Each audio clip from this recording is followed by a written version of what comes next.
What's up guys, NepentheZ here and welcome to episode number 55 of the Ultimate FIFA series. Today I've got another squad builder for you guys along with some gameplay from the squad. We're in Division 2 with this team that I'm going to be using, and as you can see by the title, the thumbnail and the name of the squad here, it is a Liga do Brasil squad. Now the reason why I decided to go for a Liga do Brasil team is because it was one of my favourite teams to use in FIFA 11 and indeed FIFA 12, and I really don't use them as much, and I actually really enjoy using them. So I thought, let me build one, let me pick my favourite players from this year and maybe a favourite player from last year and the year before, and that's exactly what I've done. So I've got my favourite player from FIFA 11, my favourite player from FIFA 12 and my favourite player from FIFA 13 in this team. So it should make for a pretty interesting team. Obviously, being from Liga do Brasil, there is a very small amount of players to choose from in a sense. You know, there's obviously a lot of players in there, but in terms of the people that are actually going to be good for the team, there's a very small amount.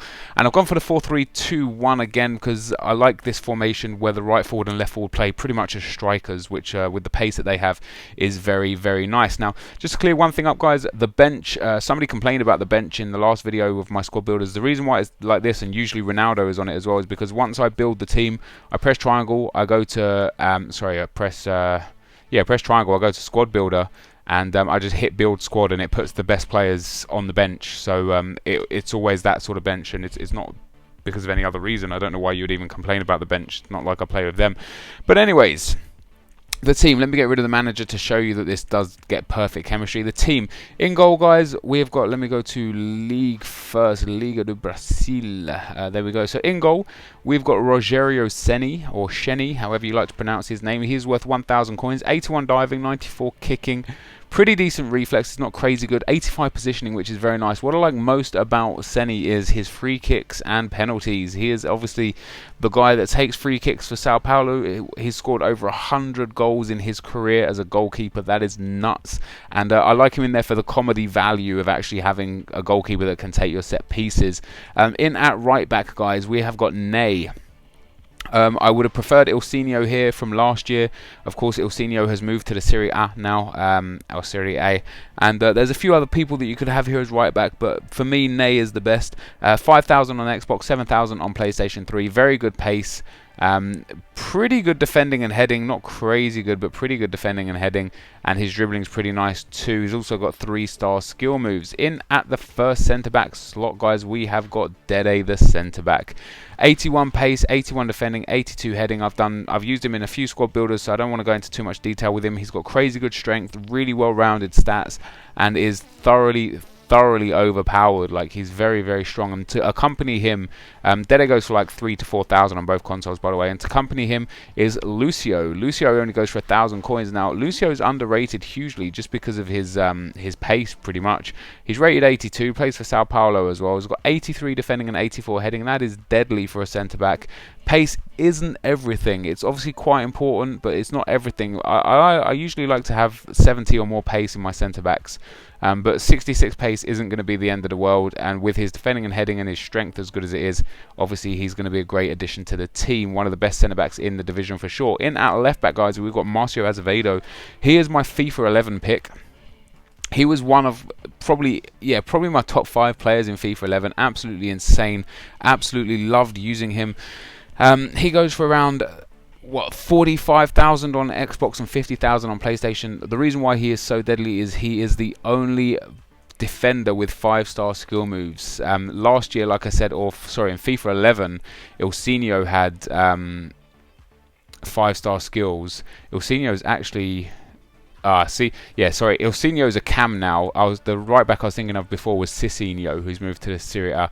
So Ilsinho and Marcio Azevedo used to be the 5-star skillers on left back and right back, so you could have like incredible amounts of 5-star skillers in the team.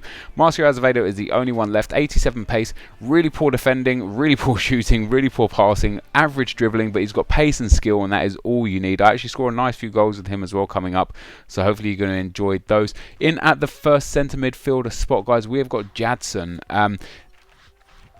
A really good player. Here's my FIFA 13 pick. Maybe, like, I've got 2 FIFA 13 picks. The left forward is also my FIFA 13 pick, but Jadson is crazy good. Like, he's really underrated, and I don't know why. Like, for a centre midfielder, he's got pretty average stats when looking at it. You know, 79 pace, 75 shooting, 79 passing, and 80 dribbling. But he's got crazy good long shots. He's dead cheap. He goes for discard value, and I really, really enjoy him. His ball control is really high, really strong. He's not very strong. His ball control is strong. He's actually quite weak. Gets pushed off the ball a little bit. But his dribbling and shooting is really, really good. And in this position on the field, he's deadly. Scores a lot of goals for me. In at the next centre midfielder spot, guys, we've got Paulinho. Now, Paulinho is here as the holding midfield. 80 pace, which is good. Look at all the other stats. Everything over 70. Just crazy well-rounded. Like 71 shooting, 74 passing, 78 dribbling, 77 defending, and 73 heading. He's an all-round midfielder, and he sits in that midfield spot, and he does a great job in this team, like a really good job. In at the third centre midfielder spot, guys, we've got another FIFA 11 pick. I guess I've got 2 from FIFA 11 and 2 from FIFA 13. Yeah, Ronaldinho, he's a god. He is a god. He's one of my all-time favourite footballers in the world. He's only got 61 pace, but 82 shooting, 87 passing, and 90 dribbling. His card is ridiculous. He's got the long shot trait, the finesse shot trait, the flair trait. He's got great free kicks. He's got it all. You know, he's really got it all. And pace isn't everything, and when you got the ball with the feet of Ronaldinho, you know you're just going to do some work. In at the right forward slot, guys, we've got my FIFA 12 pick, and that's Maicon Liete. I love this guy in FIFA 12, and when he got an inform in FIFA 12, it was as a striker, and it was going for like 2 million coins, and I had a couple of them, and I loved using him. Like, he's crazy good. He's another one. He's, you know, in a sense like Marcio Azevedo. Like, he's got really good pace and 5-star skills, but his shooting's bad, his passing's bad, his defending is bad, his heading is bad, his dribbling is only average. So the fact he's got 5-star skills and 90 pace really is everything to do with this card. Like, if he had just 4-star skills, he wouldn't even be worth a couple of thousand coins, but because he's got you know, that 5-star skills, he's worth like 75,000 on Xbox and 80,000 on PlayStation. And just go back, Ronaldo there is worth 185 on Xbox and 180 on PlayStation, and Paulinho is worth discard price. In at the striker spot, guys, we've got one of the most overpowered strikers in the game, and that is Alexander Pato. 89 pace, 4-star skills, 4-star weak foot, 83 dribbling, 78 shooting. Just very good. He's worth 3k on each console. You can get, maybe you might have to pay his 4 or 5k on PlayStation depending on the formation you get him in, but in general he is actually pretty cheap. He's got 77 heading as well, which is pretty good for a striker, and he's got very strong ball control. His dribbling is only 83. I would have thought it would have been more like 85 or 86, but he's got very strong ball control. And then in at the left forward, guys, we've got my FIFA 13 main pick. That is Neymar. I love this card, but once again, he's got a card that's just crazy bad in the good sense. Like, he's got 91 pace, 91 dribbling, and 5-star skill moves, but he has really poor passing and average shooting. I think his shooting is probably warrants being a bit higher, but 79 shooting isn't too bad. He's expensive, 115k on Xbox, 160k on PlayStation, but you don't really expect much more than this for a Liga do Brazil team. It's got perfect chemistry, of course. This is, in my opinion, one of the strongest Liga do Brazil teams you can have when you want to incorporate as much skills as possible. Of course, you can have like faster or stronger, you know, gold players in the position of the silver players, but then you lose that fun factor, you lose that skill factor. So I'm going to go and play 4 games with this team, guys. This is obviously in Division 2 as well. We'll see how we get on, and we're going to be talking about FIFA 14 again in the latter stages of the video. So stay tuned. I'll be right back. Okay, guys, so welcome back to the gameplay. As promised, we got 4 games with this team that I just did the squad builder on, so this is going to be a very long video. It's something like, let me have a brief look, something like, I don't know, about 18-19 minutes long. Of course, the first sort of like 9 minutes is the squad builder. But you guys keep telling me you want some gameplay after the squad builders, and the way I do my series is I have to give it to you like this. So I show you, like, you know, this is the first guy that I came up against in Division 2, and I'm thinking, damn, he's got a pretty sweet team for a Division 2 team. But what we are here to talk about again today is more FIFA 14 information. So guys, if you haven't seen before, I've got a few videos out already where we talk about what could potentially be in FIFA 14. Not just Ultimate Team though, guys. We're talking about offline, online, Ultimate Team, Virtual Pro, everything basically. You know, any ideas you guys have, that you would like to see in FIFA 14 Ultimate Team, then I'll give you my views on them. And I know that EA representatives watch my videos, so perhaps they'll take some good ideas from some of the stuff that we discuss together.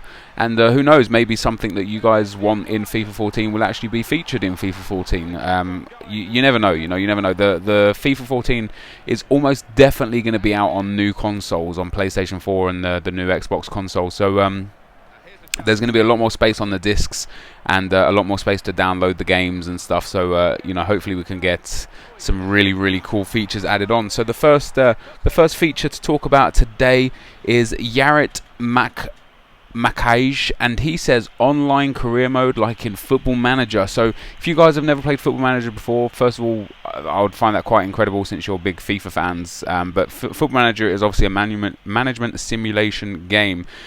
So Football Manager has two styles of online play. One of them no longer exists. The first one, which still exists, is basically just a LAN, kind of a LAN party, but not actual LAN. It's like you join up with your friends online and play against them in an online kind of career.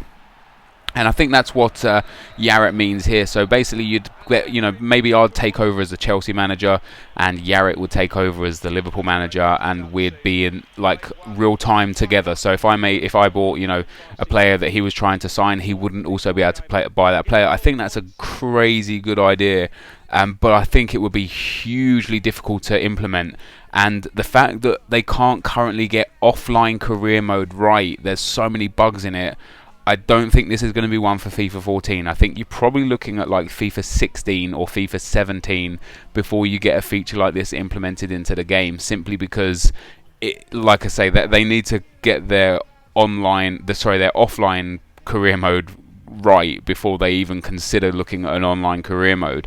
The other style of online stuff that Football Manager had was actually a game mode called Football Manager Online, where you took over a club you fabricated essentially a club that didn't exist before. You got players that didn't exist, and everything is 100% brand new.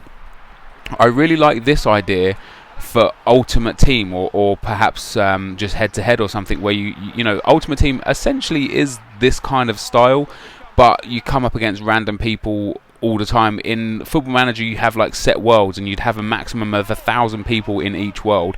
Just want to let you know, guys, the game that is on the screen right now, this guy was ridiculously good at FIFA. He absolutely destroyed me. I'm pretty good at FIFA, and I never get destroyed like this, like very, very rarely. So kudos to this guy for being as good as he was, because he's invested some serious time into FIFA, and he's exceptionally good. And I struggled not only to have chances against him, but even to get possession against him. Like, I really, really struggled. So well done to him for being incredible at the game.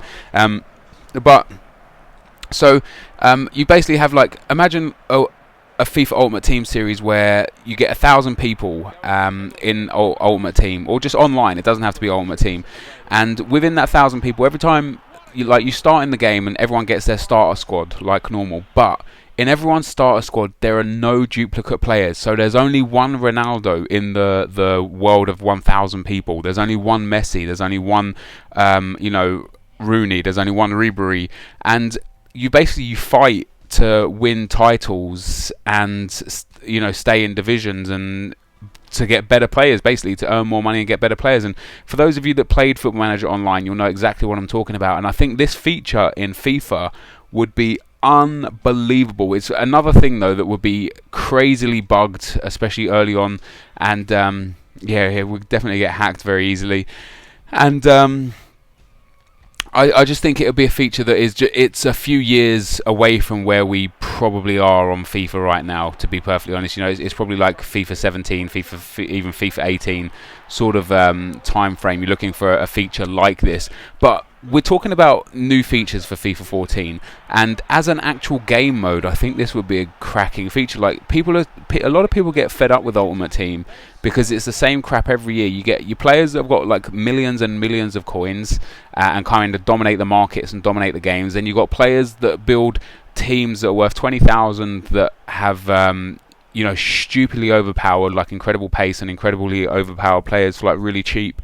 And then you have players that just want to play the game for fun. And the fact that they've taken out the just head-to-head mode in Ultimate Team means that that fun factor has been like dramatically reduced this year. So a lot of people, I personally feel, and I see in the comments on my videos, that a lot of people are getting bored of Ultimate Team because there's nothing new since pretty much FIFA 2010. Ultimate Team has been exactly the same.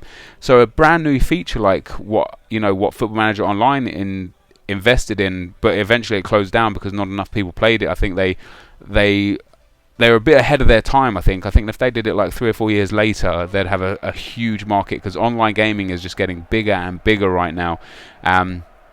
So yeah, I think as a brand new feature in FIFA, this would be a crazily good feature. So yeah, I mean, I've talked about this this one particular feature for a long time, but let's move on to the next one. So Kevin Byrne says, a search engine just for informs. Yes, please. I know this is an Ultimate Team thing, but I would love a search engine where you could just single out all the informs. Like, I don't want to have to go through like 20 pages of a regular card just to find one inform that's been hugely overpriced. Like, I want to be able to look at all the informs in one go. You know, I think that'd be a great thing to add in Ultimate Team. And knowing the Marcel that runs Ultimate Team, this is something they're looking into. So hopefully we'll see that in FIFA in the near future. The next request is from Jamin King, and Jamin says, make your own formation in Ultimate Team. No, no, no, no, no, no, no, no, no, no. That was 10 no's. How many do you reckon we could go for? Let's go for 100. No, no, no, no, no. I'm not even really going to go for 100, but no. Custom formations in Ultimate Team would be horrendous. I remember in Pro Evo 2006, which was on the PlayStation 2 that I played it, when I played it online, I was ranked in the top 100 in the world in Pro Evo 2006 on PlayStation, for the simple fact that my custom formation was quite simply broken. I tell you what I did as well. Basically, I had 6 defenders, like a left back, a right back, and 4 centre backs, and then with the remaining 4 players, I put them left forward, inside left forward, left wing, and left midfield. And it seems like the most ridiculous formation ever, and it was. And the reason why it was is because I had so many defenders that when this guy got the ball, it didn't even matter that he had so much space in the right-hand side of the field, or the left-hand side for him, because I had so many defenders back. And when I got hold of the ball, I had so many players on the left side of the field that I could quite simply ping-pong pass my way around his 1 or 2 defenders, and I'd be through on goal. And I would just destroy teams because of this custom formation. Now, if you allow custom formations in Ultimate Team, people, you think 5 at the back is sweaty, people would play 5 at the back, but they would be a flat back 5. They'd have 2 central defensive midfielders in front of them. They'd have 2 very, very wide men, like a left wing and a right wing, and then maybe a cam or a striker. And you know, it would break the game. It would make the game very, very unenjoyable, and people would find a way to abuse it to the point where it would completely ruin the game. So I think custom formations would be a very, very bad move in Ultimate Team. This is coming towards the end of the video now, though, guys. So I won that game there. Dominated the guy a little bit. He had a few good shots, good chances and stuff. Managed to win 4-3. He sent me a very nasty message at the end, calling me a bastard or something like that. But that gives us 9 points in Division 2 now. This is the end of the video. If you did enjoy this, guys, be sure to leave a like, rating, comment, and subscribe to my channel if you haven't already. As always, thank you very much for watching, and I will see you next time. Cheers.